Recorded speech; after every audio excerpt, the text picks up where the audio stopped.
do a quick plug about my YouTube channel. If you want to check out the video of the show, YouTube clips of the show. There's not a whole video of the show because YouTube only allows you to do 10 to 15 minutes. But I was thinking about going elsewhere and doing, uploading whole shows, but it just seems YouTube is the most popular and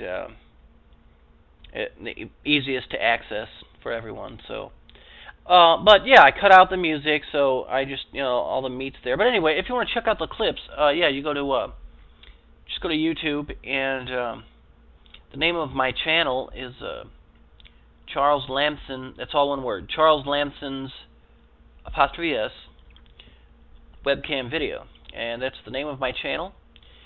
And you can put that in the search field or whatever, and you'll come to the clips. And I always tell people the clips will be up there tonight, but I usually don't get around to organizing them till the next day. And also, ladies and gentlemen, once again, I'd like to say that this is an interactive show. If you want to, if maybe my astrophysics is a little bit off, my science, which has been known to happen, I've been mistaken before on my scientific, quote, facts, unquote, but if I'm getting something wrong, give me a call. That number is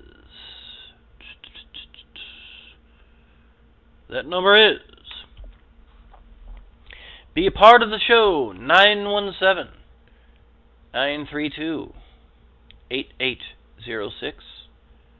Once again, that is 917-932-8806.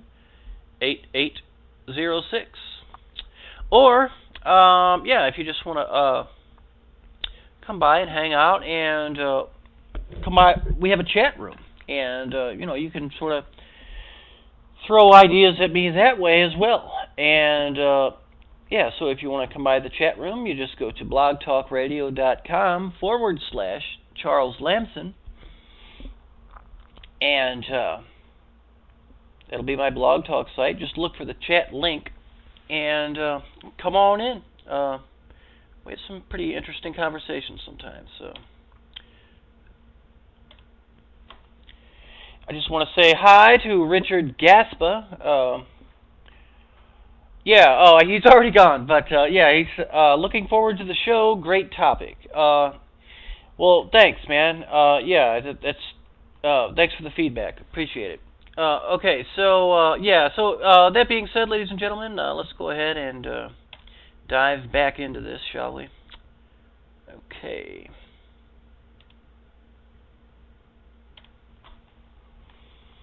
And once again, I know I'm giving you guys like a astrophysics lecture or whatever, and that's the main intention of this whole show. Not this particular show, but I guess the series of shows that will be coming about from this is the idea of ancient astronauts.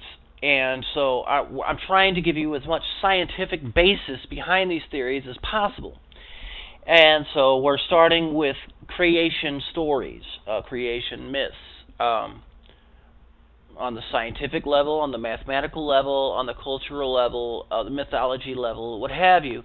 And I just so happen to start with the Big Bang Theory. It's not, it's not like that, Anyway, we will get into the ancient astronauts. So, for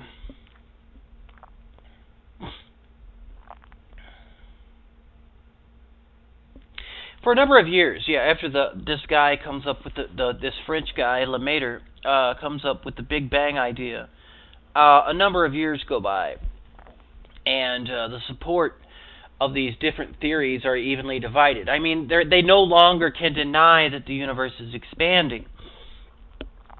The opposition to the Big Bang Theory, but I don't even know how to explain it because I'm not a scientist, but they somehow were saying that, let me see. Anyway, I won't go into it too much, but these guys were arguing more along the line of a static universe, one that will always stay the same, one that is not chaotic, one that is orderly.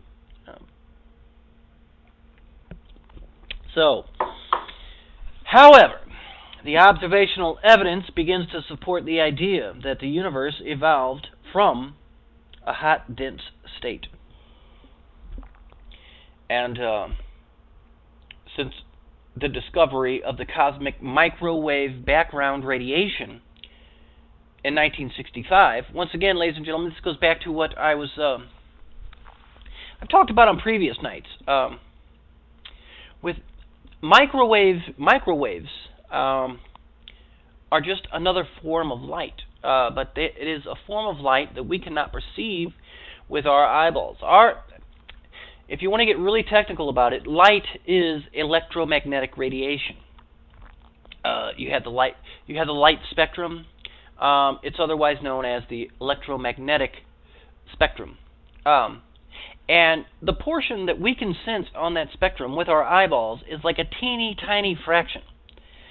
And then it goes off to the right and to the left, almost to infinity. And so these microwaves are basically another form of light that we cannot perceive with our eyes. It's invisible, but you can feel it. I mean, if you put yourself in a microwave oven and you turn it on, you can feel the microwaves, but our eyeballs can't see it though. So anyway, since the discovery, and I'm not even going to go into how these guys discovered cosmic microwave background radiation, because honestly, this is a little bit outside of my field of expertise. Actually, it's a lot outside of my field of expertise. But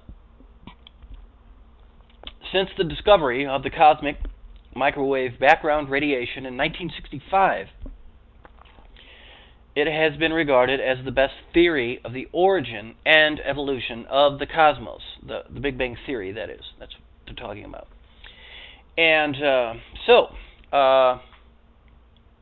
virtually all theoretical work in cosmology, which is, I guess, just sort of another name for astrophysics, or the nature of reality, the nature of this world, universe of form, matter, whatever.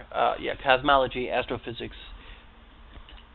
Virtually all theoretical work in cosmology now involves extensions and refinements to the basic Big Bang Theory.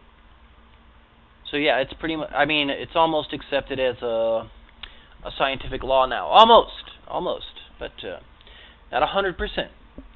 But most work that, like most cosmological astrophysics now pretty much supports, the fact that at one time we were a singularity, and then there was an atom exploded, and an atomic bomb. So, much of the current work in cosmology includes understanding how galaxies form in the context of the Big Bang, understanding what happened at the Big Bang, and reconciling observations with the basic theory. So yeah, it's almost a natural law now, but I guess people are very careful about claiming things a natural law nowadays, more so than they were in the past. So, huge advances in Big Bang cosmology were made in the late 1990s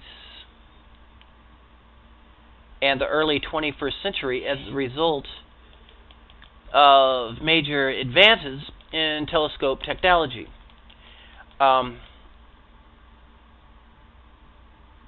Basically what they're talking about there is, number one, I'm talking about terrestrial telescope technology, and what I mean by that is telescopes that are actually on the Earth.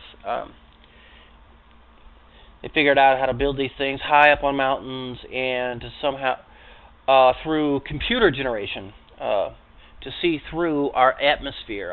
Apparently our atmosphere causes a lot of sort of blockage and interference for these astronomers who are trying to check out space. But one of the biggest leap forwards in this one of the biggest leaps forward and this telescope technology was the fact that we were actually able to go outside. We're actually able to go outside of our atmosphere now with ships.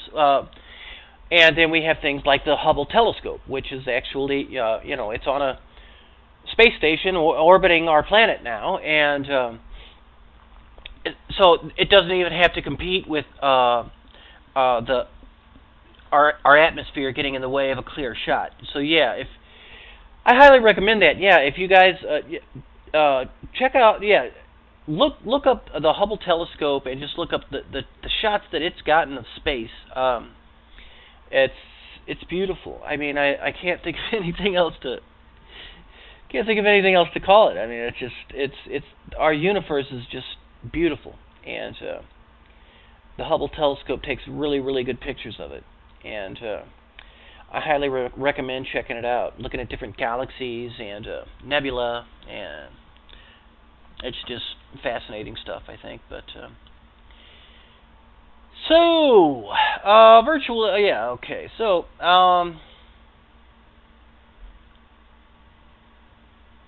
right, I mentioned the Hubble Space Telescope. Okay, so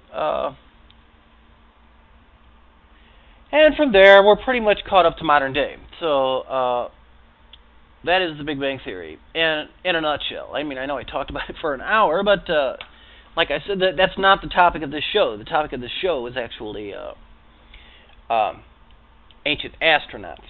But I'm trying to put it all in a very, very scientific, and not only that, I mean, I just, like I said earlier, man, I would rather do a series of 5 or 6 shows and thoroughly cover a topic. I mean, especially since I get to choose the content, it's like I'd rather do that than just do like a dumbass 2-hour show and